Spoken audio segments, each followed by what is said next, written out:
Sander Bess e a gente vai falar um pouquinho sobre essa questão, né, emocional na guerra. Doutor, ambos competentíssimos. Muito obrigada. Que você sempre, no seu programa, possa ser sempre melhor no seu programa. Muito obrigada. Obrigado. Um assunto tão delicado, né? Essa questão de guerra, uma coisa tão estúpida. Então, que ele falava, né? Que os únicos vencedores das guerras são as pessoas que morrem. Porque você não vê o final da guerra, só aquelas pessoas que morrem que vê. E o Ernest Hemingway que falava que de todas as condições humanas, a mais estúpida era a guerra, e eu concordo e assino embaixo sem sombra de dúvida nenhuma. Especialmente numa época pandêmica de tanta incerteza, de um vírus tão avassaladoramente mortal, letal, um vírus que opera pela não padronização de ataque, e a gente agora tem essa guerra para ajudar a disseminar mais ainda esse vírus. Chama em psiquiatria, psicologia de contrafóbico. Então, é um cara que ele tem o prazer de viver a fobia da guerra. O contrafóbico, ele não tem a fobia. Ele tem o prazer de viver a fobia. Então, é muito complicado. Então, é um cara completamente psicopata, é um cara que vive um delírio, né? Isso para as pessoas entenderem, e é totalmente isso que está mudando a cabeça das vítimas, né? Quer dizer, você perdeu a sua casa, você perdeu a sua internet, o seu telefone, você perdeu a conexão com as pessoas que você gostava, você teve que deixar tudo para trás. E o problema das ansiedades de guerra, criada por esses ditadores, na Síria você vê um fenômeno igual até hoje do Bashar al-Assad, né? 40 anos de guerra, 40 anos no poder ali, um país que era lindo, a Ucrânia está sendo dizimada, um país lindo, inclusive, né? O que acontece? São esses caras que provocam os fenômenos de ansiedade nesse caso, que é diferente de um vírus, né? Você não tem um vírus ali, você tem um cara que determinou a guerra. A questão do vírus é outra, o vírus não foi fabricado. O vírus veio da interação do homem com o reino animal selvagem, né? Agora, o que acontece? Você vai ter, além dessa ansiedade atual bélica, ela traz um monte de medos, e o problema é que são ansiedades reais. Não é uma ansiedade em relação a alguma coisa que você não sabe o que vai acontecer. Então você tem ansiedade simultaneamente conjugal, econômica, familiar, profissional, territorial, todas elas bélicas. Então a cabeça das pessoas vira realmente uma neurose muito grande, e com razão, de causas conhecidas e não de causas desconhecidas. Você não precisa para terapia para você dizer, nossa, mas eu estou ansioso, o que eu vou descobrir na terapia? Qual é o meu medo? Não, o medo está ali. É o medo, esse medo real. Então, assim, é muito triste, né? As cenas são marcantes. E se você for pegar um paralelo fotográfico de hoje com a guerra, com a Segunda Guerra Mundial, você vê que é muito parecido as imagens. Né? Prédios destruídos, maternidades, quer dizer, maternidade. Então veja a crueldade da onde que o Putin chega. Né? É totalmente intencional. Ele tem a previsão aí de nascer 80 mil bebês até daqui 3 meses lá na Ucrânia, né? Como é que vai ser isso? Então, a reformulação social geográfica dessa guerra é para 2, 3 décadas. Nossa! Se a guerra parar hoje... Exato. Se você parar hoje, a reconstrução da Ucrânia, essa reconstrução é para 2, 3 décadas. Meu Deus. Nossa. Então é muito triste. Esses bebês, a gente não sabe o que pode acontecer. E o problema é que quando você envolve guerra, você envolve mais corrupção, você envolve mais roubo de pessoas, aumenta o tráfico humano, aumenta o tráfico de bebê, respondendo a sua pergunta. Tá? Pra você ter uma ideia, existe um tráfico humano por isso? Sim. O tráfico humano, um bebê num tráfico humano, você vende a 100 mil, 200 mil dólares. Meu Deus. Nossa! Dependendo do motivo que esse bebê vai usar, se é algum sacrifício, se é alguma perversão sexual. É triste, mas é a pura verdade. Real, então, né? Tudo isso é conhecido de quem está vivendo a guerra, né? E passa na cabeça dessas pessoas. Então, você vai ter rupturas mentais, neuróticas, não psicóticas, mas neuróticas, totalmente racionais e conscientes, em função de alguma coisa que você não sabe o que vai acontecer, mas você sabe a causa do que está acontecendo. É isso que acontece com a cabeça das pessoas. Vai ter uma série de rupturas, né? Vai ter uma fragmentação ali cerebral do aparelho mental neurótico, onde isso você vai ter ansiedade atual bélica e você vai ter depressões em função da guerra.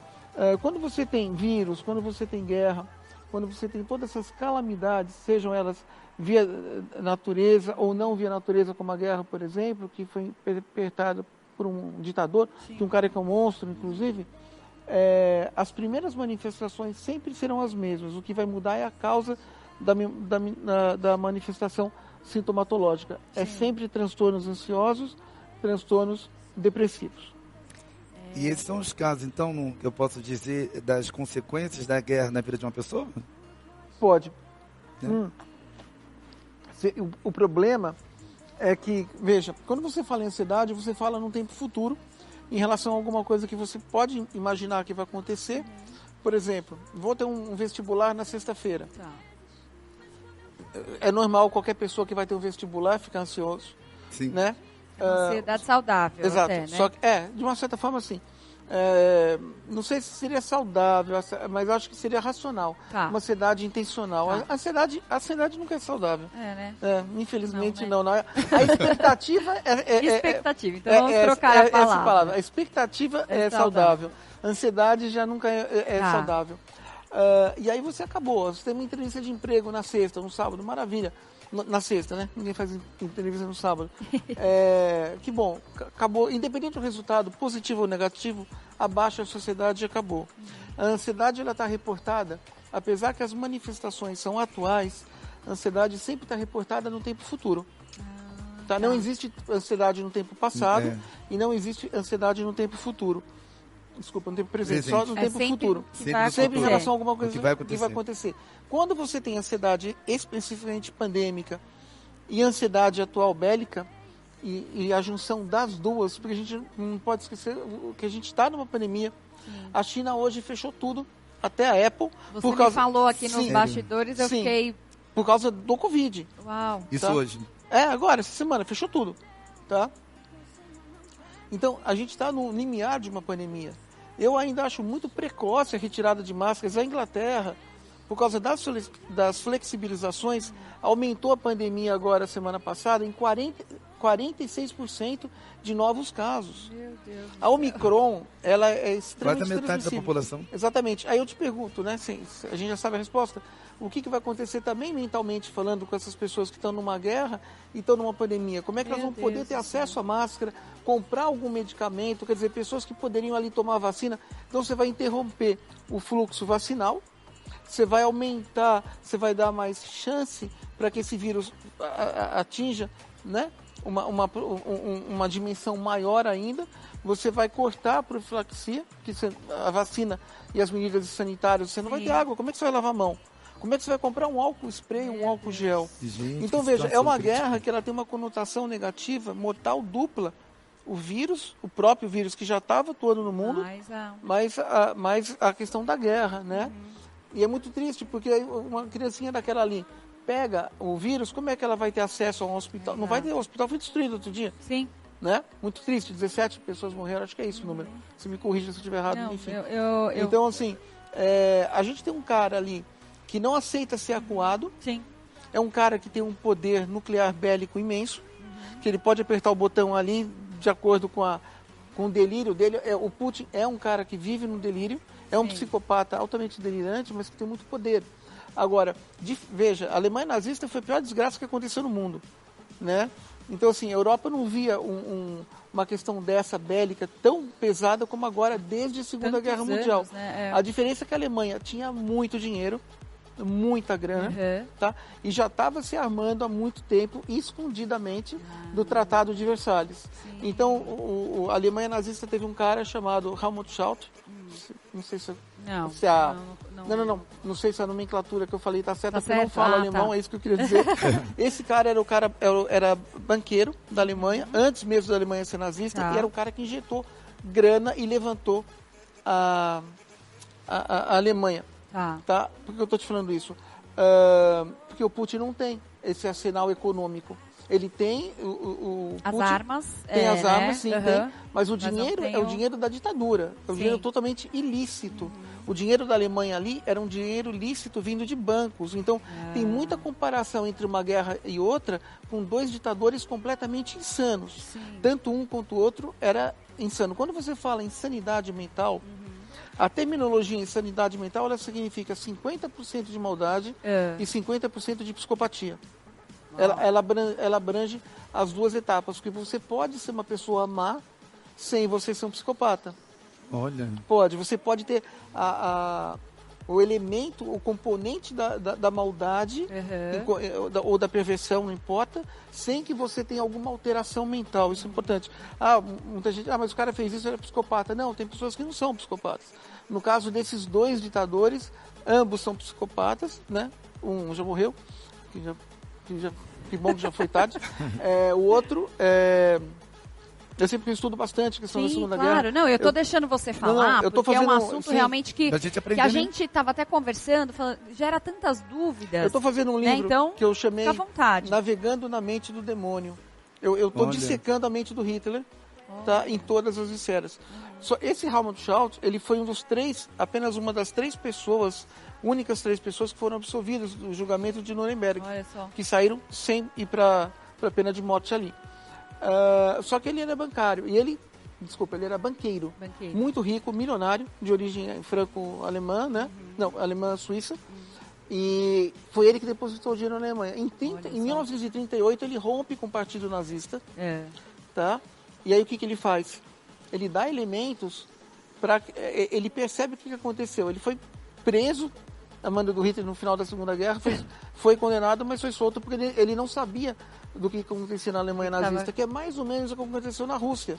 A Rússia estava se armando, ela se preparou para isso. Estava acontecendo. Exatamente. Né? Então, por isso que eu falei um pouco da Segunda Guerra, para você entender a similaridade das duas ações desse cara. Mas são guerras iguais. Tem muitos russos que estão sendo presos porque estão sendo contra essas ações. E era o que acontecia na Alemanha nazista. Você teve o filme Operação Valkyria com Tom Cruise, né? Que tinha o coronel, não sabia falar esses nomes alemães, apesar de eu estudar, não sei falar. Não tem problema, o coronel. Então, enfim, a gente vê depois tem o nome. Problema, mas, enfim. Então, também porque teve a Operação Valkyria, que era? Era matar o Hitler em 17 de julho de 1944, tá? E deu errado porque a bomba que eles colocaram ali, a mesa era de concreto puro, uma mesa de madeira, mas de concreto, né? E não deu para matar, que pena, porque a guerra acabaria ali. Então, na realidade, o Putin acontece muita coisa. Ele tem realmente os seus asseclas ali, os seus lacaios, como Hitler tinha. Só que o que acontece? Naquela época, os Estados Unidos que teve... da forma que tem exato, hoje também. Você não... Veja, o importante é o seguinte. Se em 1938... Quer dizer, o Hitler subiu por poder em 1933. Se em 1933 tivesse a informação que nós temos hoje de internet, de componentes eletrônicos, o partido nazista não iria triunfar. Porque o mundo saberia de tudo. O que estava acontecendo, né? Sim, hoje a gente tem um acesso à informação muito grande. E aí que piora também a cabeça das pessoas, voltando um pouco à tua pergunta. Eu quis dar essas desviadas porque eu acho que é importante fazer essas comparações. Mas e o que acontece? São essas informações, né? Você tem aqui no Paraná, você tem a colônia ucraniana no Paraná, aqui na São Paulo você tem na Zona Leste ali. Então, assim, as pessoas sofrem com seus parentes. Você tem parentes ali, né? E é um país que está tendo a soberania invadida por um cara completamente fora da realidade, um cara delirante que quer voltar ao Império Russo. Meu Deus. Porque o Putin, ele faz parte da KGB, antiga polícia secreta com ordem de matar, né? Da Rússia. E ele fazia parte do Kremlin até 1991, quando houve a dissolução da União Soviética e todos os países tiveram, né, Lituânia, Letônia, Estônia e todos os outros países tiveram a sua independência decretada. E o Putin faz parte desses russos que não aceitam isso, eles querem voltar ao antigo Império Russo. Meu Deus. Gente, é muita informação. Ufa, a gente fica até sem ar, né? Claro, eu não sou tanta informação. Em geopolítica, pelo amor de Deus. Mas dá para saber que você tem muito conhecimento. E é importante a gente falar e estudante com 22 anos. Nossa. Obrigado. Não, maravilhoso. Mas assim, para a gente agora tentar dar um desfecho aqui pro nosso tema, né? A gente sabe que essas pessoas realmente vão ter aí um longo caminho pela frente. Bom, a primeira dica... A guerra. A gente está torcendo já para que isso acabe. A primeira dica é desassociar esses estados atuais da guerra do passado. Apesar que essas similaridades que eu te falei, o povo europeu que viveu a guerra, que teve seu pai, sua mãe ali, Eles vão passar isso para os filhos. Então, os filhos já sabem o que vai acontecer. Então, desassociar a Segunda Guerra dessa guerra atual. Essa é a primeira dica que se faz psicológica. Por quê? Porque os psicólogos... Desculpa. A faixa etária dos filhos, quando é passado para eles, hoje é 40 anos. 40, 50 anos. É adulto 35 mesmo, a 40 anos. Os já adultos. São adultos. Sim. O problema é o que acontece. Quando você tem esse tipo de ansiedade bélica, você trabalha muito com associação. Então, você vai ter um transtorno de estresse pós-traumático bélico, diferenciado do próprio transtorno de estresse pós-traumático, porque você não consegue ter sossego, que é o que acontece na pandemia, o transtorno de estresse pós-traumático pandêmico, onde o tempo inteiro você vê na TV, né? E eu tenho muito respeito a toda a imprensa brasileira, deixo meu carinho a todos vocês, porque fazem um trabalho de cobertura fenomenal, né? Eu acho que a grande questão da pandemia foi as fake news e o que pode acontecer nessa guerra é as fake news também. Então, desassociar as informações e, principalmente, tentar ter acesso a informações honestas e íntegras. Essa é a primeira questão. Certo. A segunda questão é tentar ver como é que vai sobreviver. Como é que você vai lidar com essa ansiedade bélica, porque ela não para, é constante. Você entendeu a diferença dessa ansiedade para a ansiedade do vestibular? Sim. Então, se o vestibular acaba agora, no final de semana, ou mês que vem, sei lá quando. No domingo ele sai com os amigos, aí ele respira e na passou. Guerra então você está perdendo seus amigos, você está perdendo o contato com as pessoas que você gosta. Então, a ansiedade de guerra é uma ansiedade muito cruel. Isso quando volta, né? Porque muitos Exato. Ficam, né? Então, são assim, dizimados, né? Quando é que essa ansiedade de guerra vai acabar? Quando a guerra acabar. A gente não sabe se essa guerra vai acabar tão cedo. Hoje eles tentaram mais um acordo, hoje, né? Mas a gente vê que é uma coisa ainda que está muito morosa, né? Para se chegar no Exato, porque a mentalidade final do cara é radical. Ele é um radical, não um maleável. Ele tem um caráter não maleável. Hoje atacou também mais um lado ali, já que é, né, um dos países da OTAN, ali bem próximo àquela linha que ele não pode ali. Então, você vê que ele está super ousado. A personalidade do Putin, que é um contrafóbico, é o tipo de personalidade que ele gosta... Ele tem o prazer de ele viver ali, mas ao mesmo tempo ele quer se mostrar a força dele. E esse tipo provoca mais ansiedade ainda, mais depressão. Então, para as pessoas que puderem realmente fugir, acho que essa é a melhor dica. Né? Fugir. Tentar se afastar das notícias mais cruéis, porque o que acontece? Quando você tem um martírio muito grande dessa conotação, desse tipo, e principalmente quando você tem uma perda econômica alta como essa, que não é uma perda justificada, nem uma perda na realidade, mas existem uns links mentais que saem do seu cérebro e vai diretamente para o seu sistema cardiológico. Olha. E você pode desenvolver cardiopatias, você pode desenvolver uma série de doenças cardiovasculares que você não tinha em função dessas perdas, em função dessa guerra estúpida, que toda guerra é uma guerra estúpida, né? Porque aquilo que não tem vencedor. Essa que é bem da verdade. É bem então, é você tentar ver o que você pode fazer para você sair desse quadro de terror, talvez migrar para uma nova profissão, migrar para uma nova tarefa, porque você vai ter que comer. Agora, você não vai ter dinheiro para lavar a mão numa pandemia. Então, assim, não é só a guerra, é a guerra e a pandemia. Então, as melhores dicas é realmente se afastar, para quem vai ter acesso à internet, TV, se afastar das notícias, tentar procurar as notícias através da ONU, da OTAN, quer dizer, dos órgãos mais responsáveis, né? Se for realmente ficar estudando o Putin, vai ser desesperador. Então não estudem o Putin. Deixa que nós estudemos. Né? Um profissional para isso. Sim, aí você não está envolvido, você está de fora. Agora, essas pessoas vão ter que realmente migrar para outros países, deixar tudo para trás e ter um limite à frustração muito grande. Porque quando você não tem um limite à frustração, aí é que vem o quadro neurótico, você rompe a fragmentação mental de uma maneira muito grande, o seu sistema mental vai ser muito bem fragmentado, infelizmente, e você vai ter ali ansiedade, depressão, você vai ter o transtorno de estresse pós-traumático, você vai ter transtornos familiares, transtornos alimentares, e aí algumas pessoas, por exemplo, dependendo da gravidade do transtorno, nossa, mas eu tenho esse pão com manteiga para comer, mas meu vizinho ali não tem. E aí as coisas que você consegue fazer, você começa a ter arrependimento, porque o seu conterrâneo não consegue.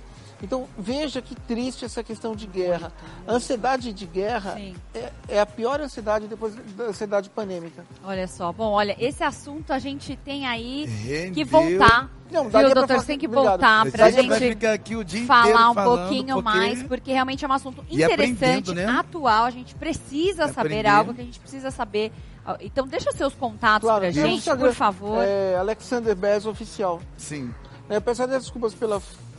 Imagina, fica tranquilo. Pode passar, tá passando aqui embaixo. Alexander Bez Oficial. Muito obrigada mais Desculpa uma ter vez. saído um pouquinho da Segunda Guerra. Não tem problema, eu acho que é importante fazer essas similaridades, link, né? porque isso é o que passa na cabeça dos europeus. Sim. As fotografias de guerra, as imagens de guerras atuais são associadas inconscientemente na cabeça dessas pessoas que nasceram lá. Não nós brasileiros, porque aqui a guerra foi vivida muito pouco aqui. Né? Mas lá foi o epicentro, muito intensa, né? Exatamente. Mas muito obrigada mais uma vez por todo o conteúdo aí, né? E nós vamos para um break rapidinho. E a gente já volta com mais Sempre Melhor para você aqui nessa tarde de segunda-feira. Até daqui a pouquinho.